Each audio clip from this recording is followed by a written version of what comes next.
ശത്രുക്കൾ ഒന്നു ചേരുകയാണ്, കൈ കൊടുക്കുകയാണ്. ഒരു തോൽവിയുടെ ഞെട്ടൽ മാറാതെ ഇരിക്കുമ്പോൾ വീണ്ടും വരുന്ന മറ്റൊരു തെരഞ്ഞെടുപ്പിൽ മാനം രക്ഷിച്ചേ പറ്റൂ എന്നുള്ളത് കൊണ്ട് ചന്ദ്രശേഖർ റാവുവും മായാവതിയും തെലങ്കാനയുടെ കാര്യത്തിൽ ആ തീരുമാനത്തിലേക്ക് കടക്കുകയാണ്. പരാജയത്തിന്റെ പടുകുഴിയിൽ നിന്നും ഉയർത്തെഴുന്നേൽക്കാൻ BRSന് മുന്നിൽ മറ്റു വഴികളൊന്നും ഇല്ലാത്തത് കൊണ്ട് തന്നെ തെരഞ്ഞെടുപ്പ് അടുത്ത സാഹചര്യത്തിൽ നിർണായക നീക്കവുമായി ചന്ദ്രശേഖർ റാവു ഇറങ്ങി പുറപ്പെട്ടിരിക്കുകയാണ്. ഇവിടെ BRSനോട് ചേർന്ന് നിൽക്കുന്നത് മായാവതിയുടെ BSP ആണ്. ആരുമായിട്ടും സഖ്യമില്ല എന്നൊക്കെ വലിയ വായിൽ പറഞ്ഞു നടന്ന മായാവതിയുടെ പാർട്ടി നേതാക്കളും MLAമാരും MP മാരും ഒക്കെ മറ്റു പാർട്ടികളിലേക്ക് ചേക്കേറിയപ്പോൾ തൊട്ട് നിക്കക്കള്ളിയില്ലാതെയായ മായാവതി ഒടുക്കം ചന്ദ്രശേഖർ റാവുവിന് തെലങ്കാനയിൽ കൈ കൊടുക്കുകയാണ്. സംസ്ഥാനത്ത് കോൺഗ്രസ് മുന്നേറ്റം നടത്തവെയാണ് BRS ഈ നിർണായക നീക്കം നടത്തുന്നത്. കഴിഞ്ഞ വർഷം നടന്ന നിയമസഭാ തെരഞ്ഞെടുപ്പിൽ 2 തവണ അധികാരത്തിലിരുന്ന ചന്ദ്രശേഖർ റാവുവിനെ കോൺഗ്രസ് തൂത്തെറിയുന്ന കാഴ്ചയാണ് കാണാനായത്. 119 നിയമസഭാ സീറ്റിൽ 65 സീറ്റാണ് കോൺഗ്രസ് സഖ്യം നേടിയത് എങ്കിൽ BRS 39 സീറ്റിലേക്ക് ചുരുങ്ങുകയായിരുന്നു. BJP ആകട്ടെ 8 സീറ്റുകളിലേക്കും തള്ളപ്പെട്ടു. പിന്നെ ഉണ്ടായിരുന്ന മജ്ലിസ് പാർട്ടി 7 സീറ്റുകളും നേടി.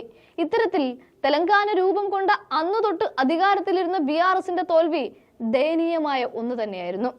അത് ലോകസഭയിലും ആവർത്തിച്ചുകൂടാ എന്നുള്ളത് കൊണ്ട് തന്നെ BSPയുമായി സഖ്യത്തിലേക്ക് കടക്കുകയല്ലാതെ മറ്റു മാർഗം ചന്ദ്രശേഖർ റാവുവിന് ഇല്ല. BSPക്ക് തിരിച്ചു.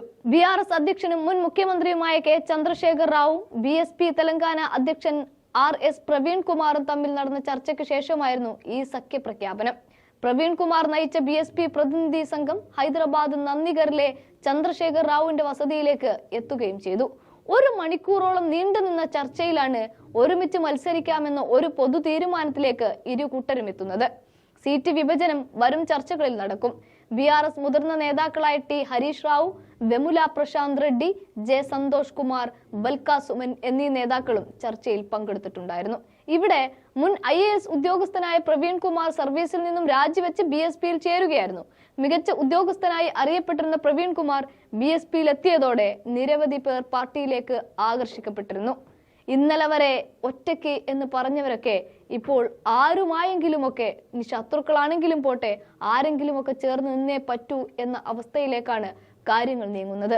അതുകൊണ്ടാണ് ചന്ദ്രശേഖർ റാവു ഇത്തരമൊരു നിർണായക തീരുമാനത്തിലേക്ക് കടക്കുന്നതും.